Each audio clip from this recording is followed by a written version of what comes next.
And please pray for the fruitfulness of the wonderful work.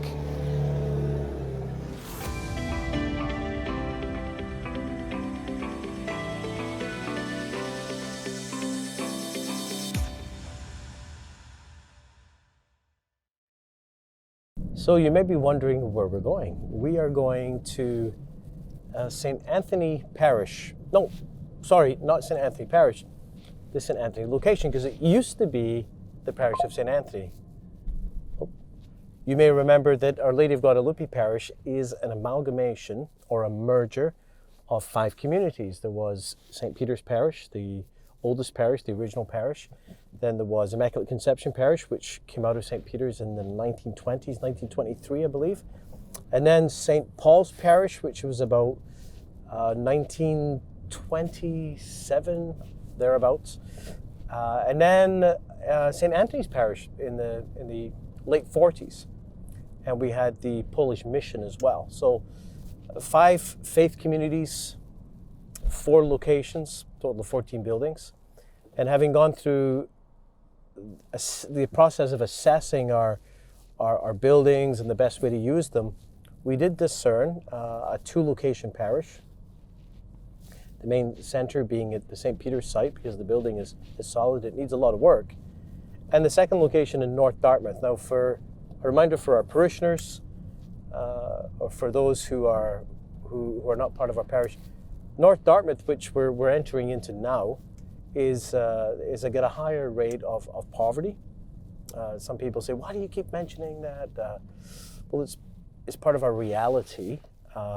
There's a lot of single people, single home people, and crime rates. There's a lot of need there. And so we had to ask a question, what does it mean for us to actually have a church in that location? So there are 3 buildings on location. The old rectory is now the House of Hope. It's originally was set up as a home for men recovering from addictions, but we're still using it for that. But it's more of a transition house for people who have been homeless. We have the emergency shelters on site. And we have the food bank, the North Dartmouth Christian Food Bank, that we run in partnership with First Baptist, or what used to be First Baptist, a local Baptist church here in town. And we have a partnership with a number of different groups. One of them is the Mobile Food Mart. They are a secular organization, a charitable, a not-for-profit. They provide fresh produce, locally grown, to people who might not otherwise be able to get out, and they do so at a much lower price. And so they go out on the streets, they go out to neighborhoods, and they also do something on location. We have another organization that address food inequality issues called Nourish. They're on site. And a new partnership with Chalice, as many of you are familiar with Chalice, a wonderful aid organization founded by a Catholic priest from our diocese, Father Pat Cosgrove. So for the first time, they're experimenting and trying a partnership here to serve the poor, not overseas in a different country, right here in Dartmouth, with a program of kind of life coaching, support, and microloans. So a lot of innovative new things are happening. We also still have the church, and we have weekday mass there twice a week, and a nice little community that gathers. We this past year closed the divider that was originally built into the church in the 1970s to make the church smaller, more proportionate for the number of people who are there, and enable us to maximize the use of the place. So we're just pulling in now to the church. You see here the church. This is the 1972 church. And the building that's now the church hall, you can actually see ahead of me as I pull in. That is the original church built in the late 40s, which is now the parish hall. And you see to the right there, you see the 2 shelters and the porta potty. Those are our emergency homeless shelters. We used to have 3 of them on site. Now we have 2. Okay, so we're here. Why don't you come out with me and we'll take a look.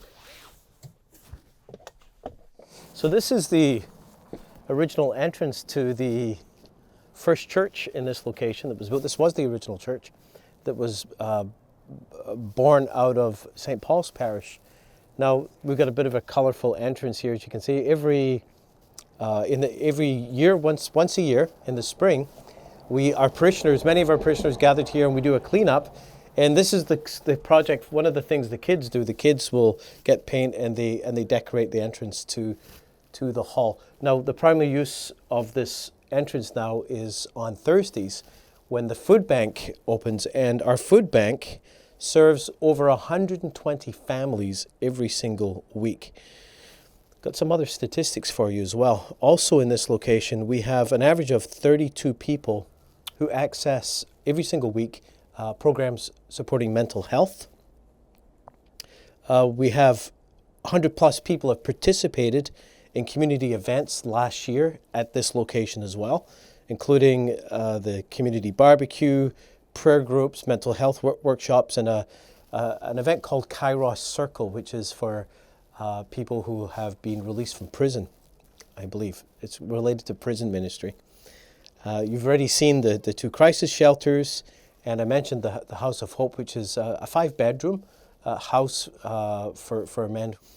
And one of the things I forgot to mention is in the basement, we cleaned up the basement. In the basement, we have an organization called Dark Side Technical. Now, for those of you who are not from Halifax area, Dark Side is a nickname for Dartmouth. So we're not getting into Star Wars things here or anything like that. So it's kind of it's a nickname I think was given to us from people from across the bridge. But we wear it now as a kind of we're kind of proud of being Darksiders. So that's kind of tongue in cheek. So Dark Side Technical is a man who started this company who helps, one of the things he does, he repairs electronic equipment, and he puts on workshops to help train people in this area to learn some of these skills. And he does workshops for appliance repair. We mentioned Nourish Tuesday and Thursday morning masses. Our vision for this location is that it be a place of prayer, a place where the Eucharist is celebrated, and a place of outreach to the poor, sustained by partnerships, because we don't have the means to do this by ourselves. But it is a primary initiative of our parish, and here's my ask, here's why we're talking about it this week. Coming up very soon, and I have the dates right here, we have a collection. Oh, you think, oh, it's always a collection with you, Father James. Well, not really, but once in a while, yes. We have a special collection that's going to take place in our parish on March 16th to 17th, so in a couple of weeks, to support this project. So this is in addition to your regular envelope. So if you're like me and you're on automatic withdrawal, you would have received a smaller group of envelopes for these special second collections. Now, if you're like me, most of the time I kind of forget to use them. Don't tell anyone I said that. So please, I'm going to ask you to go and pull out that envelope and give some consideration. Yes, we need to continue to support our regular operations and costs, but all of the activities that we're doing here, it's really incredible. We need your support to help make that happen. So if you can grab that envelope out of your box, or if you don't have envelopes, maybe this is a great time to ask for a set of envelopes and to sign up so you can be aware of these special projects. Please pray for everything that's happening here. There's a lot of exciting things. If you've never come by to visit, please drop by. Reach out to Jen, and even I'm sure she'll be happy to meet with you and show you around and introduce you to some of the folks who are working on site. You know, we partner with many community groups, but we all have a desire that comes together to some degree in a shared vision, and that is to impact the lives of those on the periphery and to lift them up in their dignity. We can do that as people of faith, and at the same time we proclaim the reason for our hope that we have about why we do it, because it's because of our faith in Christ.